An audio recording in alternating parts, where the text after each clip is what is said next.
Hello viewers, मैं हूं कृति और आप देख रहे हैं द फाइनेंशियल टिडबिट्स। हमारे आसपास ना ऐसे बहुत सारे लोग होते हैं जो फाइनेंशियली एजुकेटेड होना ही नहीं चाहते हैं। मतलब आप उनके अदर एरियाज ऑफ लाइफ देख लीजिए, उनका वार्डरोब हो गया वेरी ऑर्गेनाइज्ड, उनका work desk more than organised, उनका किचन, उनका बुक शेल्फ, हर जगह ना आपको एक ऑर्गेनाइज्ड पैटर्न देखने को मिलेगा। लेकिन जैसे ही बात उनके पैसों पे आता है, पता नहीं क्यों अपने ही कमाए हुए पैसे को खुद मैनेज करने में वो एक ना अजीब सा डिसइंटरेस्ट दिखाते हैं। तो एज अ बैंकर ये चीज़ मुझे बहुत बॉदर करती थी। तो मैंने थोड़ा रिसर्च करना शुरू किया और इस रिसर्च में I found out certain psychological traits of such people that I am going to share with you. और अगर आपके अंदर भी ऐसा कोई ट्रेट है तो कैसे आप उस ट्रेट को ओवरकम करके अपने फाइनेंशियल डिसीजंस खुद ले सकते हैं, वो भी इस वीडियो में हम डिस्कस करेंगे। तो चलिए शुरू करते हैं आज का video. Number 1, they under estimate the importance of financial education. ये लोग ना बहुत ही ज़्यादा करियर ड्रिवन होते हैं और करियर में प्रोग्रेस के लिए जो नॉलेज एक्वायर करना होता है ये करते हैं, जो हार्ड वर्क पुटअप करना होता है ये करते हैं और एक बिलीफ सिस्टम के साथ ऑपरेट करते हैं कि करियर में प्रोग्रेस हो रहा है, अच्छा खासा पैसा आ रहा है, प्रॉब्लम सॉल्व। अगर आप भी ऐसा ही सोचते हैं then I would like to tell you कि आप अगर अपने कमाए हुए पैसे को अच्छे से मैनेज नहीं कर पाएंगे ना, तो आप चाहे जितना पैसा कमा लें you will always feel stressed about money, क्योंकि आपको पता ही नहीं होगा कि आपका कमाया हुआ पैसा कब और कैसे आपके हाथ से निकल चुका है।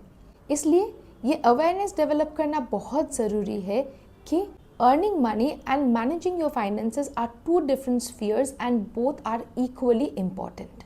और जैसे ये अवेयरनेस होगी ना आपके अंदर, आपके करियर नॉलेज के साथ साथ आपका जो फाइनेंशियल नॉलेज है ये भी आपको इम्पॉर्टेंट लगने लगेगा and you will gradually develop an interest towards it. Number 2, the subject feels alien. जब ये लोग स्कूल में बेसिक एजुकेशन ले रहे होते हैं तो फाइनेंस ज़्यादातर एज अ सब्जेक्ट पढ़ाया नहीं जाता है, तो at the proper learning age finance की कोई इंट्रोडक्शन नहीं होती है इनके लाइफ में। और जब ये बड़े हो जाते हैं तब इनके इंटरेस्ट और इनके जो नॉलेज है वो इतनी स्पेसिफिक हो जाती है कि ये फाइनेंस को एज अ सब्जेक्ट एड्रेस करते हैं और एज अ सब्जेक्ट ही उसमें इंटरेस्ट ढूंढने की कोशिश करते हैं, और अगर वो नहीं मिलता है they don't explore the subject any more.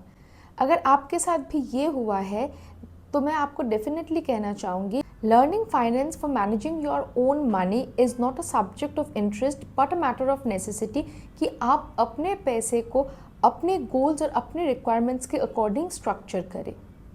Number 3, learning something new takes a back seat as other priorities take over. India में ना फैमिलीज़ में एक चीज़ बहुत कॉमनली देखा जाता है, जैसे किसी को नौकरी मिलती है we flood that person with responsibilities. घर के खर्चे हो गए, दवाई के खर्चे हो गए, किसी फैमिली मेम्बर की शादी की रिस्पॉन्सिबिलिटी हो गई, खुद की शादी की रिस्पॉन्सिबिलिटी हो गई, और ऐसे में ना इतने सारी रिस्पॉन्सिबिलिटीज़ पूरा करते करते जो कुछ नया सीखने का इच्छा या वक्त दोनों ही पीछे रह जाती है। अगर आप भी इस स्टेज से गुजर रहे हैं तो मैं आपको ये कहना चाहूँगी, please develop a micro habit for 10 minutes, dedicate yourself to learning finance. 10 minute निकालिए। The most preferable time is your office lunch break. Lunch break में क्या होता है, सारे एम्प्लॉयज़ एक दूसरे के साथ बातें करते हैं, लंच शेयर करते हैं, लेकिन आप वहीं से अपने लिए 10 मिनट चुराइए, क्योंकि ये एक आदत ना आपको बाकियों से अलग कर देगा। और इस 10 मिनट में आप डेडिकेटेडली फाइनेंस को ही स्टडी कीजिए। आपको लग सकता है कि 10 मिनट में क्या होगा, आप करके तो देखिए। किसी वेबसाइट को फॉलो कर लीजिए, किसी यूट्यूब चैनल को फॉलो कर लीजिए और डेडिकेटेडली वहाँ पे 10 मिनट बिताइए। 1 साल बाद आप देखेंगे आपके जो फाइनेंशियल डिसीजंस है उसमें ज़मीन आसमान का फ़र्क आ चुका है। Number 4, dependence on professional help. इन लोगों को लगता है कि मार्केट में बहुत सारे एक्सपर्ट्स अवेलेबल है जो हमारे बिहाफ पे हमारे फाइनेंशियल डिसीजंस ले सकते हैं, और ये हमसे कई गुना ज़्यादा क्वालिफाइड है क्योंकि इनका फाइनेंस की नॉलेज हमसे काफ़ी ज़्यादा है। और आज हम अगर नॉलेज एक्वायर करना शुरू भी कर देंगे तो क्या हो जाएगा, इनके जैसा नॉलेज तो हम गेन नहीं कर पाएंगे। So it's better to entrust these people with the job, why waste our time. अगर आप ऐसा सोचते हैं तो सबसे पहले तो मैं आपको इस सोच की जो डिसएडवांटेजेस है वो पॉइंट आउट करना चाहूँगी।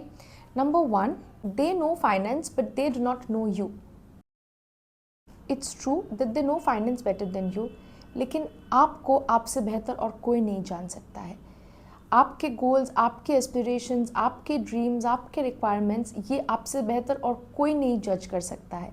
इसलिए आपके फिनेंशियल डिसीजंस लेने के लिए the most qualified person is you yourself.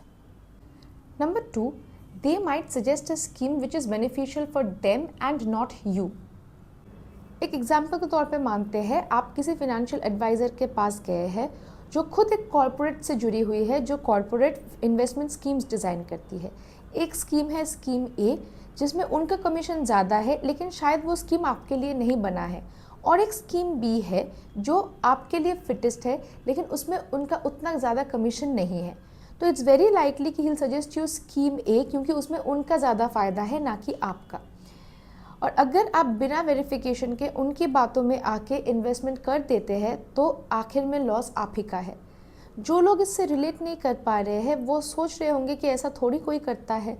First hand experience से बता रही हूँ, ऐसे बहुत लोग करते हैं और कुछ साल बाद जब उन्हें पता चलता है कि उन्होंने गलत स्कीम में इन्वेस्ट कर दिया है तब वो पछताते हैं। Number 3, exorbitant high charges. अगर आप अपने लिए एक एक्सपर्ट फाइनेंशियल एडवाइज़र हायर कर भी लेते हैं, he charges you exorbitantly high for his expertise, और उसके बाद भी सही फाइनेंशियल एडवाइस मिलेगा इसकी कोई गारंटी नहीं है।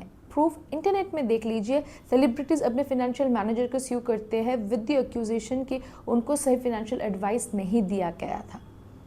And this brings me to my 4th point. Without proper financial knowledge, you do not have a tool to properly judge the decisions of your financial manager। आपका फाइनेंशियल एडवाइज़र आपको सही advice दे रहा है कि नहीं, ये जज करने के लिए आपके पास सिर्फ एक ही टूल है, and that is your own financial knowledge. तो क्या सोल्यूशन है इसका? क्या जब तक हम फाइनेंशियल नॉलेज गेन नहीं कर पाएंगे हमारी सारी फाइनेंशियल डिसीजंस रुकी रहेगी? जी नहीं, बिल्कुल नहीं। इसका जो सोल्यूशन है, do your own bit of research. शुरू में अगर आपके पास उतना फाइनेंशियल नॉलेज नहीं है तो आप डेफिनेटली एक फाइनेंशियल मैनेजर अपॉइंट कर सकते हैं, लेकिन उनके जो डिसीजंस है उसके ऊपर प्लीज़ अपना रिसर्च कीजिए और फिर उसको एक्सेप्ट कीजिए। Number 5, these people are not comfortable talking about money. अपने क्लोज सर्कल में भी ये लोग तरह तरह की बातें कर लेते हैं, लेकिन फाइनेंस को लेके, खुद के फाइनेंशियल डिसीजंस को लेके या फिर दूसरों के फाइनेंशियल डिसीजंस को लेके डिस्कशन नहीं होती है, क्योंकि these people are not comfortable talking about money. तो इसका सोल्यूशन क्या है? Feel free to talk about money. एक relax get together with close friends and family, और वहाँ पे अगर हम अपने फाइनेंस को लेके, अपने फाइनेंशियल डिसीजंस को लेके डिस्कशन करें और एक दूसरे का व्यूज़ शेयर करें, तो उस कॉन्वर्सेशन से भी ना हमको बहुत इंपॉर्टेंट कुछ टेक अवेज मिल सकता है जो हमें आगे डिसीजंस लेने में हेल्प करेगी। तो इसलिए be a financial conversation starter. तो दोस्तों, ये था मेरा एनालिसिस। अगर वीडियो अच्छा लगा हो तो वीडियो को लाइक ज़रूर करें, अपने फ्रेंड्स के साथ शेयर करें, और अगर इनमें से कोई साइकोलॉजिकल ट्रेट्स आपके भी है और आप इस वीडियो देखने के बाद उसको ओवरकम करने का सोच रहे हैं तो वो भी मुझे कमेंट सेक्शन में बता सकते हैं।